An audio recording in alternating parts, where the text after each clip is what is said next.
Welcome back to Neon Galactic, a podcast produced by Keat TV in Eureka, California. I'm your host, James Falk. Thanks for joining us.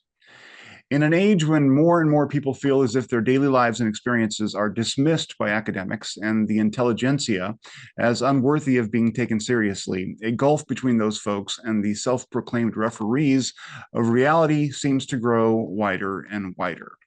This is most obviously true when dealing with paranormal phenomena, everything from synchronicities and UFO sightings to near-death experiences and spiritual awakenings.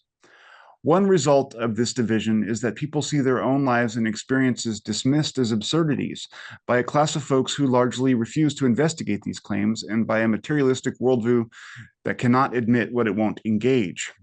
Our guest today, anthropologist Dr. Jack Hunter, has engaged with these events and these experiencers, deploying his anthropological expertise and academic bona fides to wrestle with the occurrence of mystery in everyday life and determine with appropriate criticality what those mysteries may tell us about our own lives and the universe. He is the author and editor of several volumes, including Spirits, God, and Magic, an Introduction to the Anthropology of the Supernatural. In particular, Hunter's book, Deep Weird, catalogs a wide range of seemingly impossible events and experiences, those that, because of their peculiarity, fall through the cracks of academic study and are therefore damned to be neglected. Hunter's work seeks to remediate that shortfall and find ways within the strictures of sound research to engage these types of occurrences and develop new ways of integrating them into a broader picture of what it means to be human. Thanks for joining us, Jack. Thanks for having me. It's lovely to be here. So I'm curious, first off, if you could sort of define for us what an anthropological approach to the paranormal is and how you see that particular field of study informing, research into the weird. Yeah. Well, in a very broad sense, anthropology, if we sort of break up the word, it's the study of human beings. So anthropos is the, ancient Greek word for human.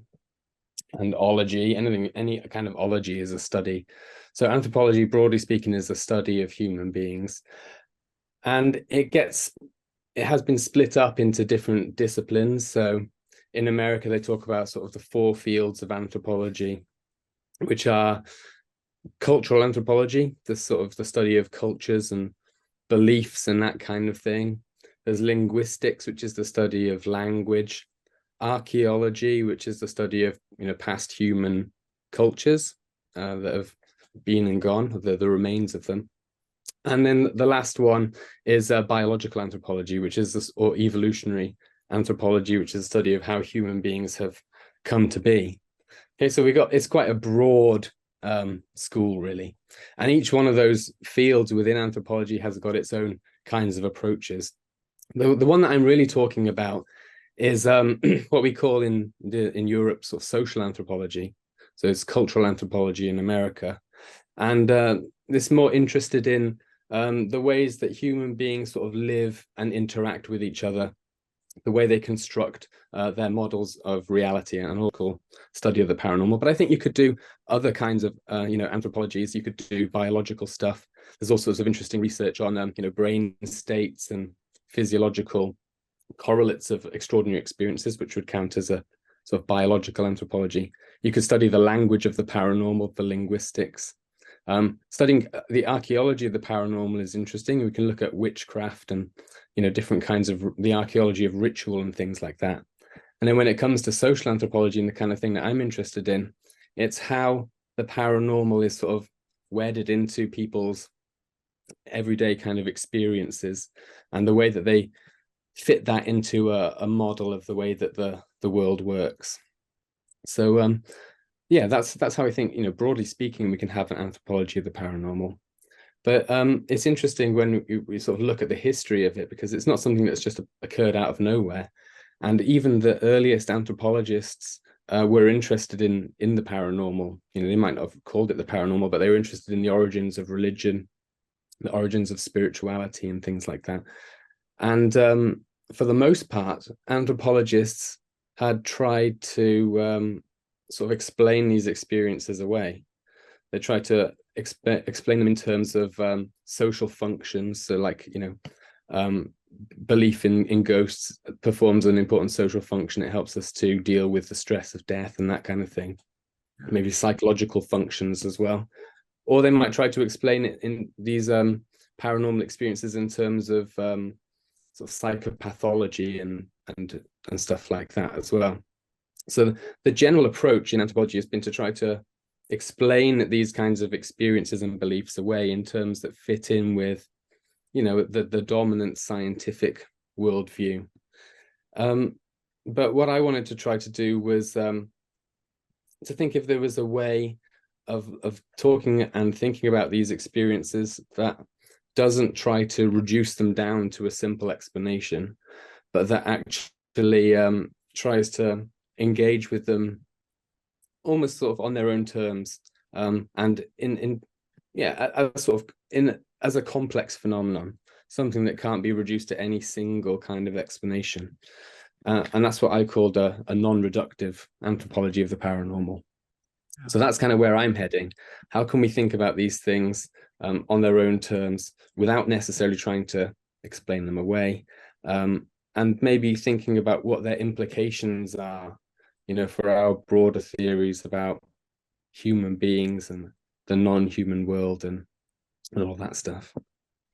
So can I ask how you were drawn into these subjects? I mean, it sounds like you've had a longstanding interest in sort of these topics, but can you give us a summary of how you found yourself into this area as a subject of research?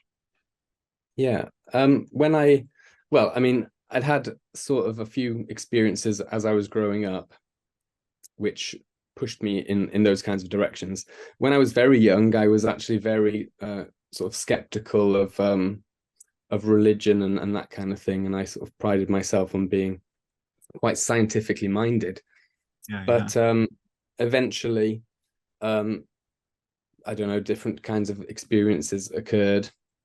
One that I often talk about is the first time that I had magic mushrooms, and I saw these they seem to be sort of two-dimensional fairy creatures in the grain of wood of a chest of drawers, and the drawer was hanging out, and I could see this procession of little figures in the drawer, and they kind of turned and clocked me and recognized that I was looking at them, and then they kind of carried on with their own procession. And that, obviously it was in a psychedelic state and all of these kinds of things, but the experience had quite an impact on me in a lot of ways, and obviously I'm still pondering it now. And so I started to get interested in questions about, why is it that some kinds of experiences are taboo and we can't talk about them? Like when I spoke about having had a fairy experience, people would, laugh at it and things like that. But for me, it was a very real part of my experience and a sort of a baffling thing. So when I went to university, I was always interested in archaeology and anthropology anyway, and religious studies when I was at school. And I thought that that would be a good avenue for thinking about more broadly about the way that paranormal fits into human experience. And so at university, I got more into the anthropology of religion. And one of our lecturers, Dr. Fiona Bowie, she did some amazing presentation in one of her introduction to the anthropology of religion modules on the work of an anthropologist called Edith Turner, who was the wife of Victor Turner, a very famous and influential anthropologist. And she had this incredible experience of a healing ceremony with the Ndembu in Zambia. She'd participated in the ceremony with her husband in the 1950s, and they did a kind of, quite groundbreaking at the time, but fairly detached analysis of the ritual and the symbols that were used and things like that. And she decided once he'd died that she would go back to the field and kind of participate in the rituals, fully, and engage with them on a more sort of bodily kind of level. And she has this book called Experiencing Ritual, where she describes this experience of seeing at the climax of this healing ceremony, the medicine man pulling out this gray ectoplasmic kind of plasma thing from the back of the patient. And for Edith Turner, seeing this was a realization that all of the standard kind of anthropological explanations of religion and the paranormal and stuff like that were kind of missing the point. And there was this sort of experience that people can have, maybe in the right kinds of circumstances, but there is a very real, powerful experience. And she came to say that, the anthropologist has got to learn to see the way that the natives see, natives in inverted commas, native of the culture. Yeah. If we really want to understand what these things are about. So, when Fiona talked about this in the lecture, I was like, oh, this is amazing. This is a way to, engage with this kind of stuff that I'm interested in on an ethnographic level. So going into the field and trying to experience it.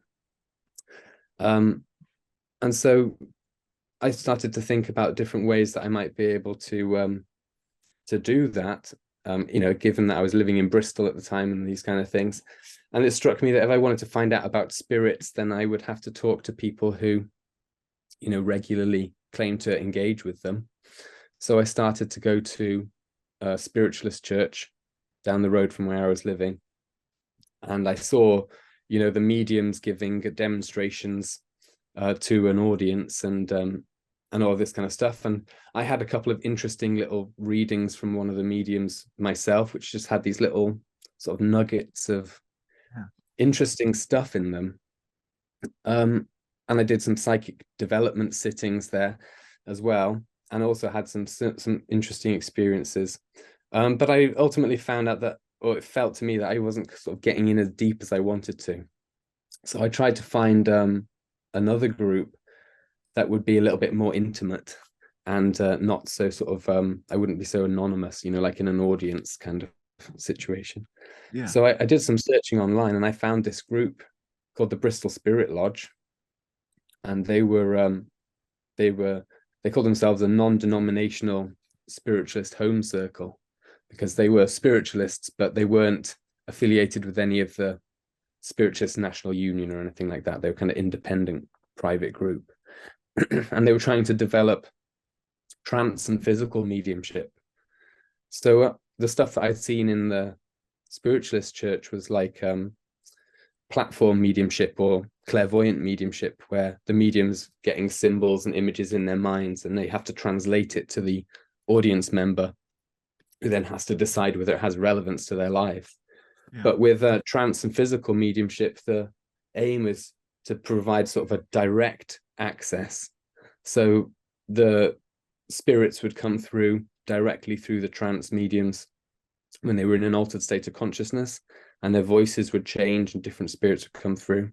And then on the physical side of things, they were trying to produce, like ectoplasm, like classic spiritualist ectoplasm from the 19th century, and trying to get objects to move and things like that. So this group seemed much more interesting in lots of ways.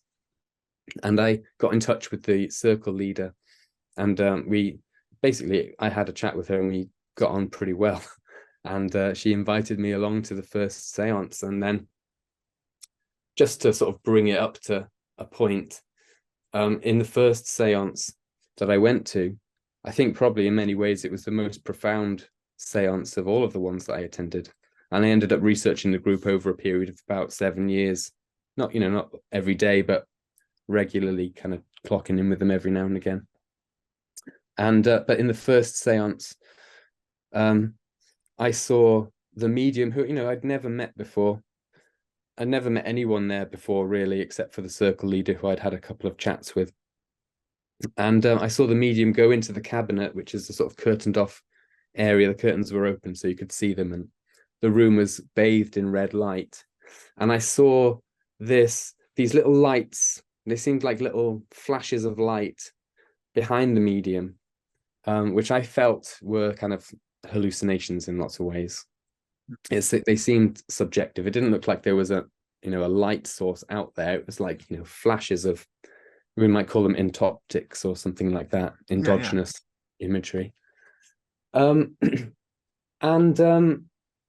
then I saw the medium's face change, and this green mask appeared over her face, and it looked like I always describe it as like a Shaolin monk, like a classic image of a Shaolin monk with a bald head and these kinds of things. And it just sort of appeared over her face and sort of slowly sort of slid down and just sort of disappeared around her chest. And I felt at the time that it was, one of these entoptic kind of things, that I was projecting this image out, or that it was a hallucination or something like that. But then, so I kept it to myself, and I didn't want to make it look like I was, claiming to have extraordinary experiences, and especially not on my first seance. um, so, but then when we went out into the house afterwards to have a chat and to have a cup of tea and things like that, one of the other sitters, who, again, who I'd never met before, basically said, did anyone else see that green face? And, obviously I had to say, yes, I saw the face, but I thought that I was hallucinating it. So somehow there was this shared experience that felt like a hallucination, but was somehow, shared in some way.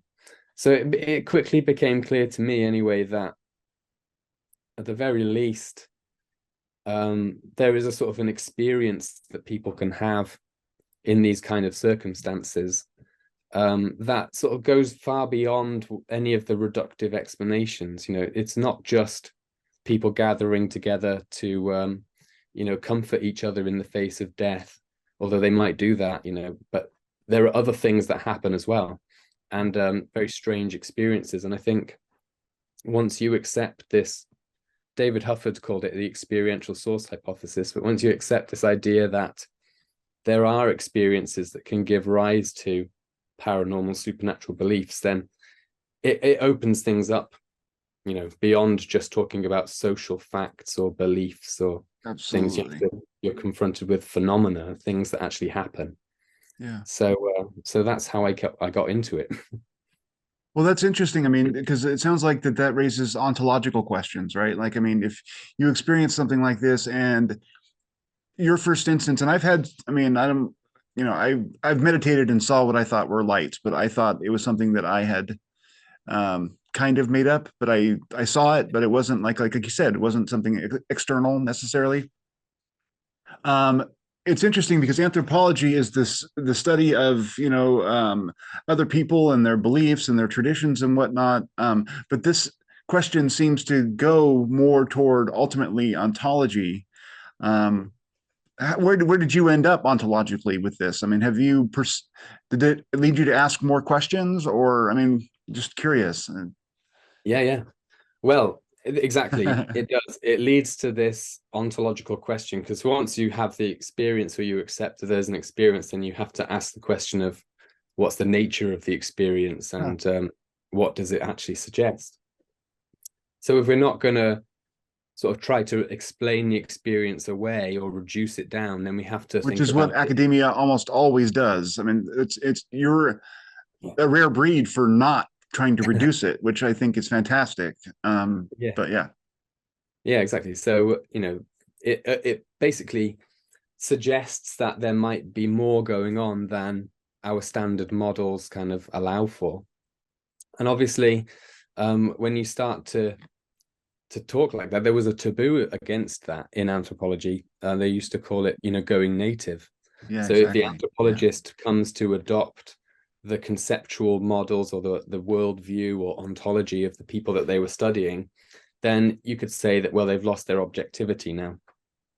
They've gone native, and you can't really trust anything that they say anymore. But what if these other worlds, or these other things that are suggested, really are real in some way? Not even necessarily objectively real, although they could be. But that it basically means you have to start to entertain all sorts of different possibilities about the way that the world might work.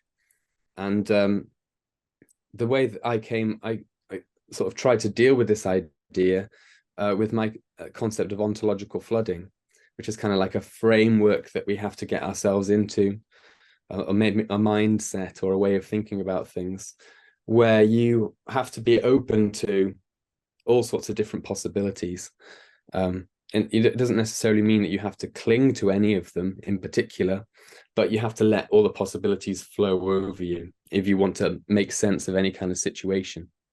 I mean, obviously with the paranormal, but I think, every kind of situation, really, we need multiple perspectives on it. Well, it comes back to an ontological thing, that these many ways of looking at the world, they all have kind of relevance, and they all tell us bits and pieces about the nature of the world, but none of them in particular or on their own gives us a complete understanding. So we have to take in as broader number of possibilities as we can, basically. And I think that suggests something about the actual world, which is that it is multiple, and it's not one thing in particular, it's many different things, and these different perspectives that we have on the world are real for all of us in all sorts of different ways. So it gets pretty confusing when you start to think about the ontological implications, but that's the direction I think it's pointing in, towards the multiple minds, multiple realities, multiple perspectives and points of view, and obviously then the need for multiple models to make sense of it. It's interesting what you talked about with the ontological flooding and whatnot. That's a process that I've chronicled several times on my show here and in discussions I've had with people who've flipped, like Jeffrey Kripal has the flip, where people make this change and they suddenly have to accept that things aren't what they thought they were, and then they open themselves up to a reconsideration.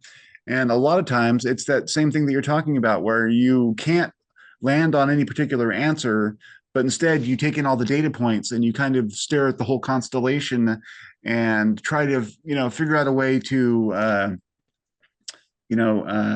synthesize that and for yourself, and it becomes this kind of almost a spiritual thing. It's like you go from the shock of the whatever the experience is to a seeking that can redefine your life and your values and make you reassess the nature of reality. And it seems like that's happening to more and more people, although that may be a sampling error on my on my end. Basically, it makes you reassess and reanalyze the universe and our place within it. And for a lot of people, that ends up in kind of a spiritual direction. But it sounds like you were very disciplined about not necessarily following it down into any of those particular rabbit holes. Were you ever tempted to do that, or was it your scholastic training that helped you stay sort of afloat? I mean, I don't know. I think in myself, I've always had a sort of I don't necessarily know what it would mean to believe something. Or I don't feel like I know what it would mean to believe something, to have a sort of absolute faith in anything, really. So I've never been sort of drawn. I've sort of dabbled with different, I suppose it's religions or spiritualities, but they always seem, like I said, sort of partial, or it's a way of looking at the world, but then there is a whole variety and spectrum of other ways that we can look at it. So I think there's always been something in me that's steered me away from going down any one of those things. But even so, people will, I've been referred to as a spiritualist and things like that. I wouldn't consider myself a spiritualist, in the sense of, following spiritualism as a religion or anything like that, or as a doctrine. But I am open to spirits, and I've had conversations with spirits and things like that. So, some people might see me as a spiritualist who's an anthropologist who's become a spiritualist, or something like that. But for me, it's not like that. I wouldn't consider myself a believer in anything really, but I do think things, and sometimes I think that the evidence is really good for, survival after death and the reality of things like that. And other times I think the evidence is not so good. So I never I never fall on a particular solid kind of, this is what the world is. It's always got to be this. There are many things that the world could be, and there are many ways of looking at it and interpreting it. You find, I mean, one of the conversations that I tend to center on is the resistance of academia to these types of subjects. And that's what makes you so interesting to me, is that you are an academic and you're successful and you're continuing this research and you're, opening a lot of people's eyes, I think. Have you had any consequences in your professional career because of it? And how would you describe those, if so? There's never really been, I've never encountered any kind of strong pushback. But I think that when I came into the sort of academic field, I met the right people. So Fiona Bowie, for example, who I mentioned before, when I was an undergraduate, she went on to become my PhD supervisor. And she'd worked with Edith Turner, on stuff. They'd met each other and done things together. So, I've had a sort of an entryway into a group of academics that were actually already moving in these directions. So there's never been any kind of pushback like that. And today I work with the Sophia Centre in the University of Wales, which was one of the first sort of university research centres to focus on astrology and divination and these kinds of things from an academic point of view. Yeah. And they have embraced me into their sort of field as well, and we've expanded the Sophia Centre out to include other things as well, ecology and spirituality, for example. So I've just been very lucky, I think, to find a community of scholars who have been engaged with this stuff. Another group that was important actually was early on the Society for Psychical Research, which was founded in 1882. Yeah. But very early on, I think even after my undergraduate dissertation, they invited me to give a talk to them. And that was, to find that there is a community of academics who take the paranormal seriously, and they were welcoming for me as well. And one other group I'll mention is the Exploring the Extraordinary conferences, which were happening around Dr. Hannah Gilbert. And it was sort of around about 2010, 2011. It was this network that emerged of academics who were interested in exploring the extraordinary. Mm-hmm. And they had these conferences, so we got to meet other scholars again who were interested. And we just sort of, it felt like, a little community had formed of people who were academic, but who were willing to or interested in engaging with this stuff on all sorts of different levels. And didn't mean there was any one particular way of looking at it, because obviously we had a combination of sort of experiences, people who'd had experiences coming to the conferences, and parapsychologists who were looking at it from a very empirical kind of point of view, skeptics who were trying to debunk things, and then sociologists and stuff who were more interested in how it played out in terms of society and people's sort of interaction. So Deep Weird is a collection of stories that aren't just paranormal, though. They're like the paranormal of the paranormal, right? They're those instances that fall outside of categories and therefore tend to get even more neglected as subjects of study. One of the things that you talk about is that means that the academics can engage with certain kinds of topics that are paranormal, but not others, and that there is that builds a divide between like what you call Forteana researchers and then the academics. Why does that particular group of phenomenon interest you, and what do you think it can tell us that maybe some of the more typical experiences can't? Yeah, it's a good question. One example is there's a whole field of scholarship on religious experiences, for instance. It goes right back to William James, so it has and before that to other people as well, but it has this real strong kind of academic lineage, and it's really sort of mainstream. So it's okay to talk about, in academia, to talk about religious experiences and things like that.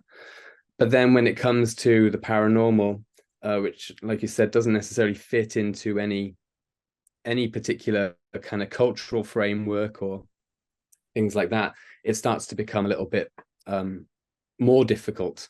Although thankfully, it's opened up now quite a lot, and it is possible for people to study these things. We have these fields like parapsychology as well, which has struggled on since sort of the end of the 19th century to adopt this empirical way of looking at the paranormal. So it's sort of acceptable, for instance, to talk about psi, things like telepathy, psychokinesis, and stuff like that. So there's, even in parapsychology, there's a sort of accepted body of phenomena that it's okay to talk about. But when it starts to push out into things like, for example, UFOs, or if you want to go another step further, like things like Bigfoot, or encounters with totally bizarre, high strangeness kinds of, and parapsychologists don't want to talk about them. There's a psychologist called Rennie Haynes who coined this great term, the Boggle Threshold. And she said that, everyone has their own Boggle Threshold, with the extent to which we're willing to go so far to accept certain kinds of things, but then things become too strange. So we might be able to accept psi and telepathy, but to accept, fairies would be a step too far. So yeah, but when we do that, when we put a limitation on the kinds of things that we're allowing ourselves to investigate, then obviously we're closing ourselves off to a whole load of potential. And it becomes even more kind of pertinent when you see that even the sort of mundane experience, well, I say mundane, but the sort of simple accepted experiences that we are allowed to talk about, like psi, for instance, are also associated with these further out weirder stuff. So people who have psi experiences also have UFO experiences. Okay, you might not read that in the paper on psi. It gets kind of put aside. You only hear about the psi experience. But a lot of these people do have multiple kinds of paranormal experiences, or they might have communications with the dead and things like that, or see fairies or whatever. So what it seems like actually is that in the real experience of these things, it's much more interconnected, and these things are co-occurring in a lot of ways. But when it gets studied, it's just a particular aspect of it that gets picked out. We see it a lot with UFOs as well. In the early days anyway, there was a lot of emphasis on getting empirical data about trajectory of lights moving and things like that. But when it came to people saying that they've met some beings, some strange little beings or something, that kind of information has been left out. But not in the Fortean field. Okay, so in the whole area of the paranormal, that's you might think of it as more popular kind of paranormal research. People like John Keel and and Charles Fort, they were not sort of constrained by the limitations of academic stuff. They weren't academics, and actually, people, Charles Fort was sort of rallying against that in a certain way, or showing that it was limited. Yeah. But they, have been able to embrace a whole range of experiences and phenomena that, academia has kind of shied away from. And then, so we end up with is kind of like two data sets, one of which is academic and clean, and all these things to do with, statistical, sort of like religious experience and well-being and that kind of stuff, which is all good and acceptable to talk about. And then on the other hand, all of the strange encounters with dogmen and abductions and weird kinds of plasma entities and whatever you want to think of, other dimensions, time slips and stuff. And all of that is kind of lumped in the Fortean category, and all of the other stuff is lumped in the acceptable stuff. But when you start to compare across, this is like a Jeffrey Kripal kind of comparativism. When you start to compare across the two data sets, you see that there are all sorts of overlapping similarities and strands. And one of the things, or a few of the things that I talked about in the introduction to Deep Weird, are things like Jenny Randles talks about this Oz effect. Jenny Randles is on the Fortean UFO research kind of side of things, which is something that's reported by people, actually in all sorts of different kinds of paranormal experiences, where everything goes quiet and they have a feeling of kind of awe or impending doom that starts to build up within them, and then the experience happens. And then when you look in the religious experience literature, you also find people describing exactly the same thing. So Rudolf Otto talking about the mysterium tremendum and the mysterium fascinans, these two aspects of the numinous, which are to do with awe and wonder. And he says, when you have this experience, it's like you have to bow down in front of the awful thing that you're encountering. And it sounds very similar to the kinds of experiences that are documented in the paranormal literature. So it seems maybe actually the distinction that's being made between the two different data sets is kind of artificial, and what we're really dealing with is a much kind of more interconnected nexus of different kinds of experiences and phenomena. So I think that's the direction that I see it, or that we need to be focusing on the complexity of these experiences and the interconnections, and seeing whether established academic literature and stuff helps us to understand the paranormal literature, and whether paranormal literature gives us extra insights that we miss out from the academic stuff. I think there's a fruitful cross-pollination there. Yeah. Absolutely. There's have you ever heard of Ray Hernandez? Yeah, I mean, he has his notion of contact modalities, and he points to various threads of contact experiences, whether it's UFOs or near-death experiences or hallucinogens, or and his idea, and that of several of his colleagues, is that there is one realm that finds these various ways of communicating with us or engaging with us. It sounds like you're not ready to go there, that the complexity of it resists that reductivity, right? I mean, we are back to that idea that maybe it's wrong to reduce it at all. But I mean, what are your thoughts on that kind of notion, that maybe there's one realm with different avenues of contact? Yeah, it could be that there's one realm. I tend to think that, though, that there's probably many. And it's not necessarily one phenomenon that we're dealing with, but many interconnected things. So it's kind of like I was sort of shy away from ideas about oneness and unity and that kind of thing, that it's just one thing, because I think when we look at the world, we don't really see that. We see many things that are interconnected. So there is a unity in it, but it's made up of many parts. And I think that probably extends into the paranormal in many ways, that there are many forms of mind in the cosmos, and there are probably many universes as well. From the way that I see things, it's always gonna multiply towards just keep going out, basically, rather than reducing down. So I think there is I like the idea of contact modalities, that there are many different ways that people encounter something. And there are many different ways of accessing it.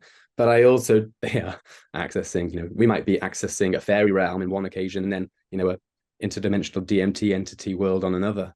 And they might not be the same thing. Although we might use similar kinds of language to talk about them, they might actually be different in some ways.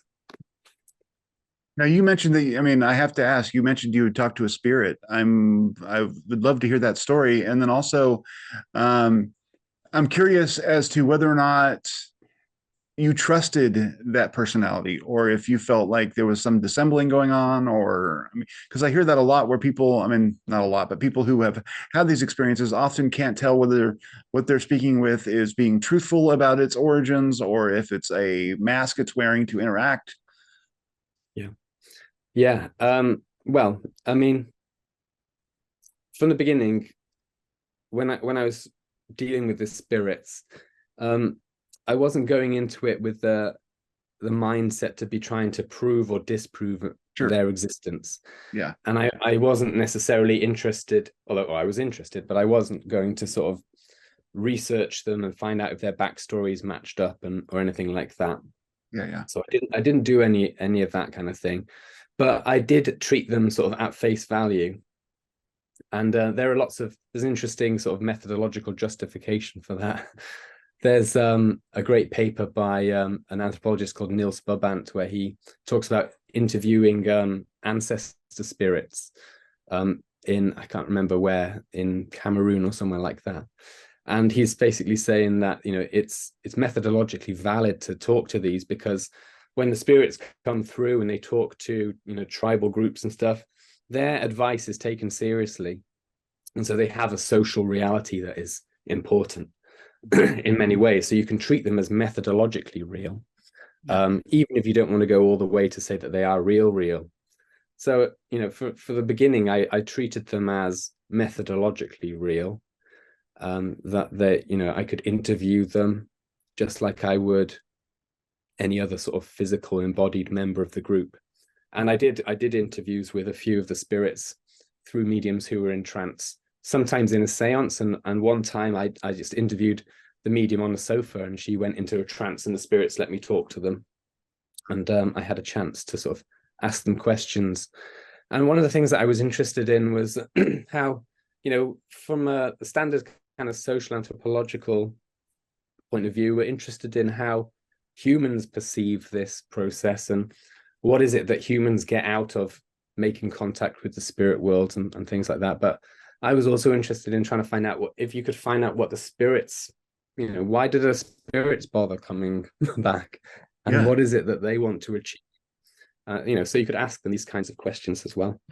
And basically, they said that they wanted to bring our worlds together, and they were working towards that in all sorts of different ways. So Yeah.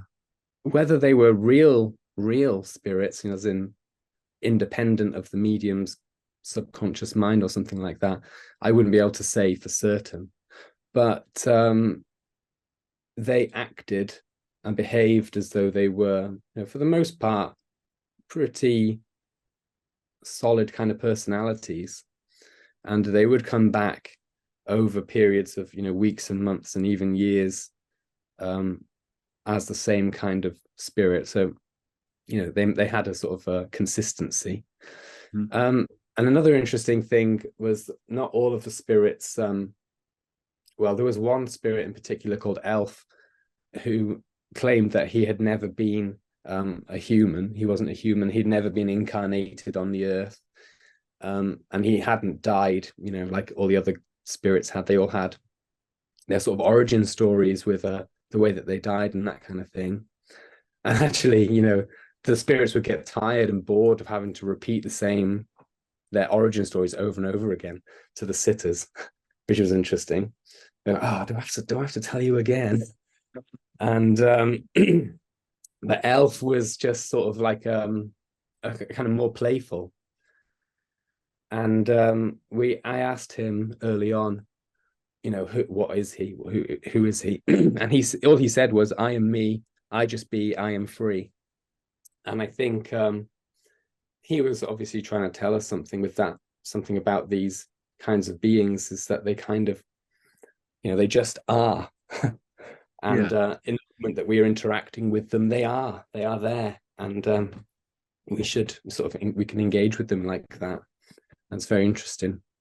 Yeah, well, it's also, and the interesting that it was a he, I guess, was never embodied, kind of opens up the nature of what kind of kinds of consciousness might be existing that we are typically ignorant of, or whatever else, Exactly. All sorts of different kinds of minds and consciousnesses and intelligences that have evolved in very different kind of conditions, maybe not constrained by physical biology, but that have evolved somewhere else.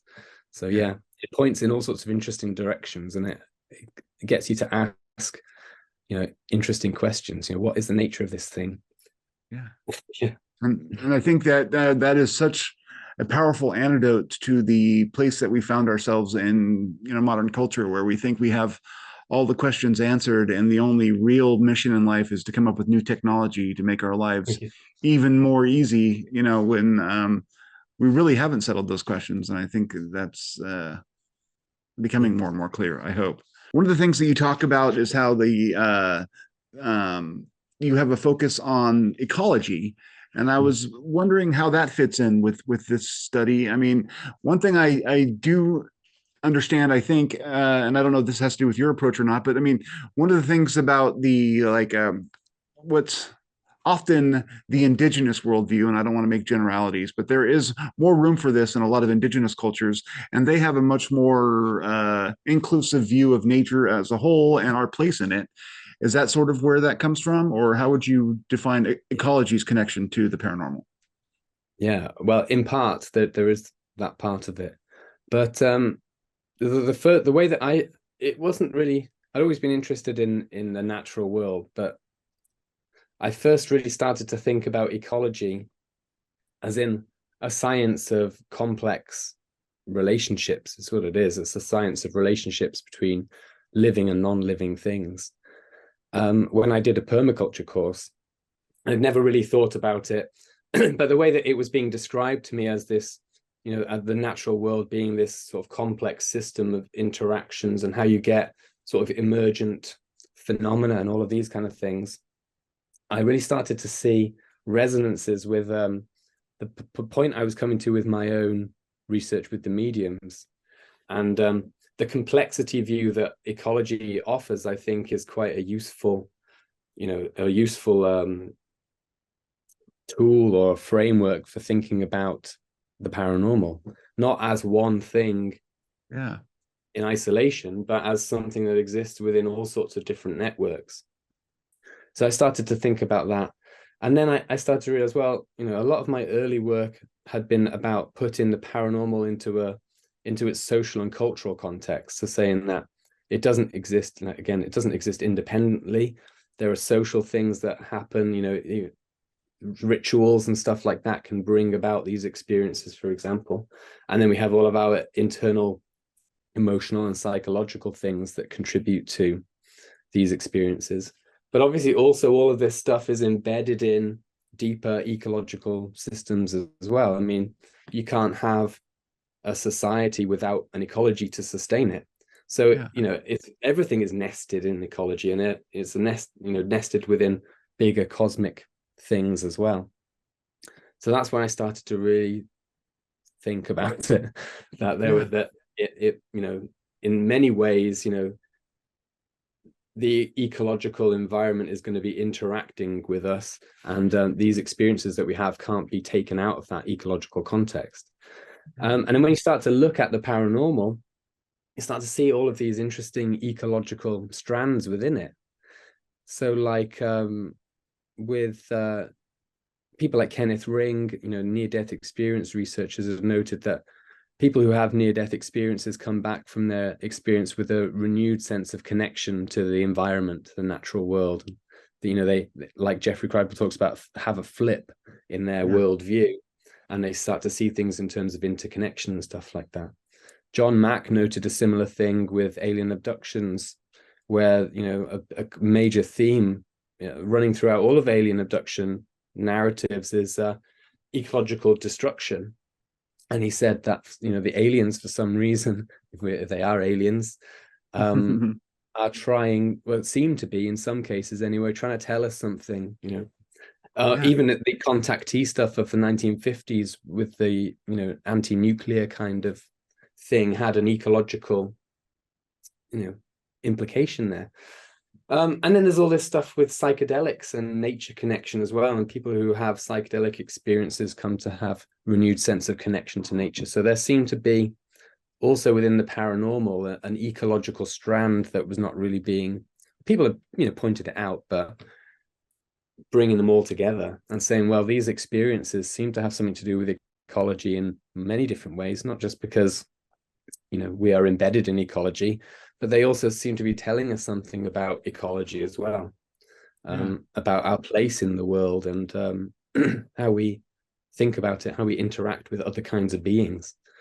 So that's really where I ended up kind of exploring in the book Greening the Paranormal, actually, this green ecological strand of the paranormal.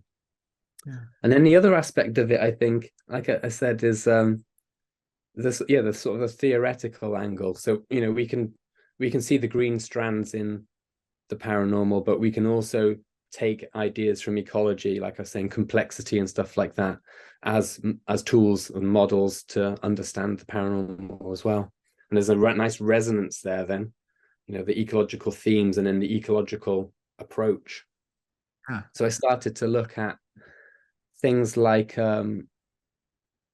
ecological consciousness, the ecological self.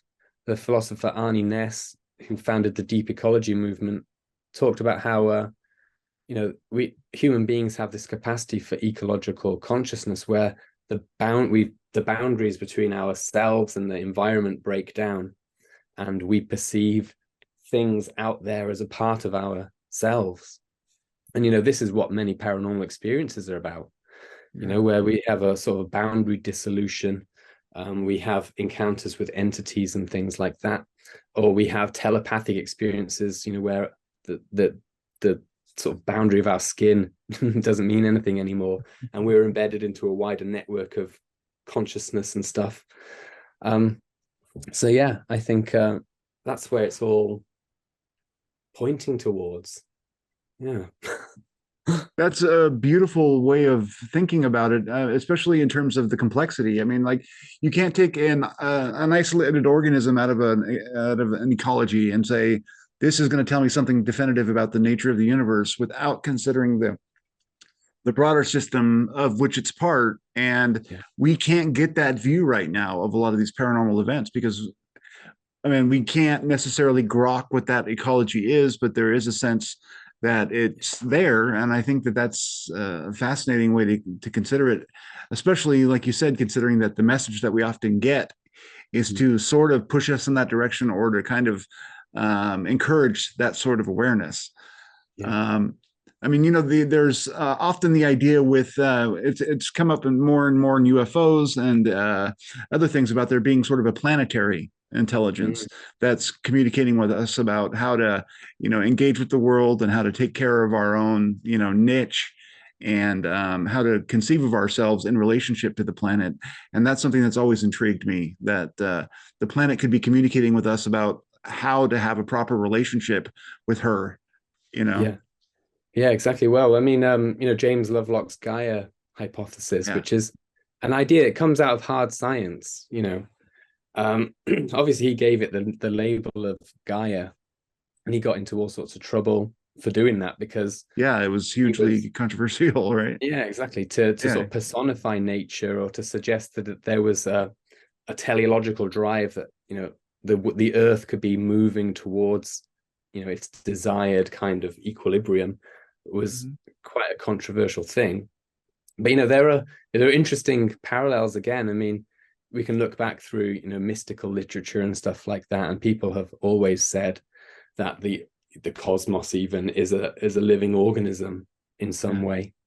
John Keel had the idea of and even Charles Fort talked about this idea of sort of superorganisms, that the cosmos is like a superorganism. So there's an interesting sort of crossover there. And then when we start to think, like you were saying about indigenous worldviews, which are often animistic in sort of different ways, where they perceive that the world is made up of many different kinds of persons, and some of these persons might be human, and some of the persons might be animals or plants or different kinds of spirits as well. And again, that kind of worldview, it resonates with a kind of a Gaia model, I think. which, like I said before, is one of complexity. The Gaia is saying that this is a Gaia hypothesis says that we are living in a complex system, and if you impact one part of the system with pollution or with whatever, then all of the other parts of the system are going to start to suffer consequences as well. And again, this is what the what the aliens tell us. Yeah. So, well, exactly right. Yeah. So I mean, who is formulating that message, that we're getting, sort of who's the generator of that is the common question. So I mean, in your own personal life, and not to get too personal or anything, but how has this research impacted your own your relationships, your life? I mean, do you find it changing who you are beyond what you're studying? I think it must do in all sorts of different ways, and but I think my relationships have been pretty stable. For somehow, some people who get involved with the paranormal can sort of be swept away with it. But I think my sort of ontological flooding and my sort of reluctance to fix on anything has helped me to to stay kind of not neutral but open-minded about lots of different aspects of it. So there hasn't been I haven't really had any sort of negative feedback about it or anything like that. Though one of the interesting things that I did notice was very early on with with my research with the mediums was that it was very intense. And at the time I was a student, and so I was going to seances on the one hand, which was a world away from my everyday normal kind of student life, and hanging around with my friends and making music and stuff, and then going out to do these seances in suburban houses, which with other kinds of adults, but doing strange, weird stuff. There was a sort of cognitive dissonance, and there was a lot more early on, I think, spillover, sort of from the sort of seances and the paranormal stuff. So when I was first sort of most deeply engaged and involved with it, I had a few sort of paranormal experiences outside of the context of my research. So I saw one that I've mentioned a couple of times. I really don't know what it sort of means or what relevance it has to anything, but other than the fact that it was green again, I saw above I woke up in my bed in a student house, and I saw this green goat's head, three-dimensional, really detailed.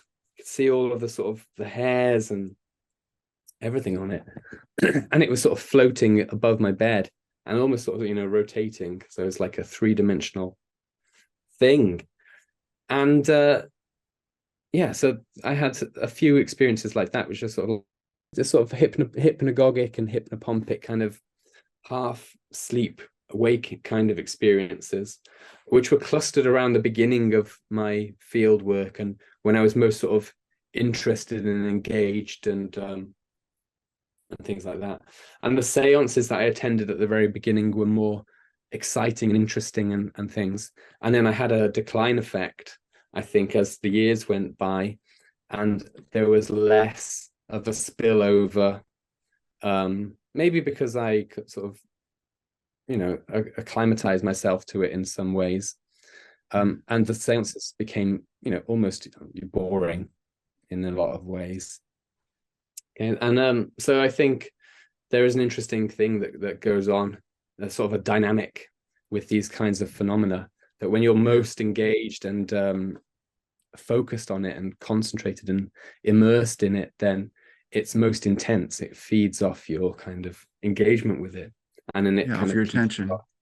Yeah, that's interesting, and that could go to the nature of what it is. I mean, that's one of always what you're always trying to, what I'm always trying to figure out with these things is like, does any part of any one person's experience sort of hint at what the the deeper reality might be without ever getting married to any deeper reality? Because as soon as I think it might be one thing, it turns, there's 20 episodes that totally lead me in a whole different direction. Yeah, exactly. We've had about an hour, so I mean, I'll let you go. But I wanted to ask you one more question. If there's going to be a new generation of research on these topics where, like, what you're saying is taken more seriously, where we're not stripping out the most absurd elements because it confuses our categories or whatnot, what does that look like, and how should the next generation of researchers consider that stuff? Or, I mean, how can we begin to be more diligent and inclusive in those Mm. investigations? Yeah. Well, I think Charles Fort talked about this with his, he had a sort of an evolutionary view of culture. And he talked about how we're moving from an era of exclusivity, of excluding things, to an era of greater inclusivity and of bringing things in. So rather than cutting stuff off, we bring it in and engage with it. And I think, one of the ways that the next generation can do this is to realize, especially if they're interested in the paranormal, obviously, is to realize the myriad different ways from any kind of disciplinary perspective. It doesn't matter whether you're looking at it from literature or if you're looking at it from there are ways in which these kinds of phenomena are interconnected.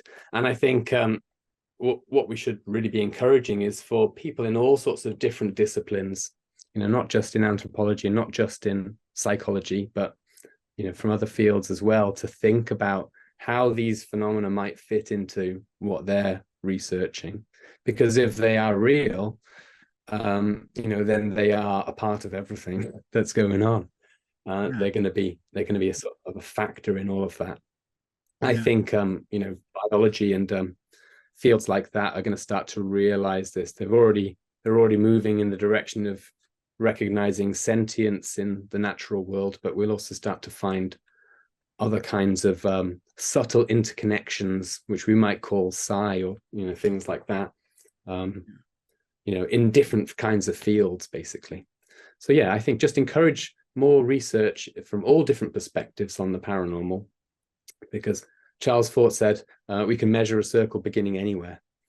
So we can, it doesn't matter which point onto the paranormal we begin, we can start there and look for connections. Excellent, sir. That's good enough for me. Thank you for the astounding conversation.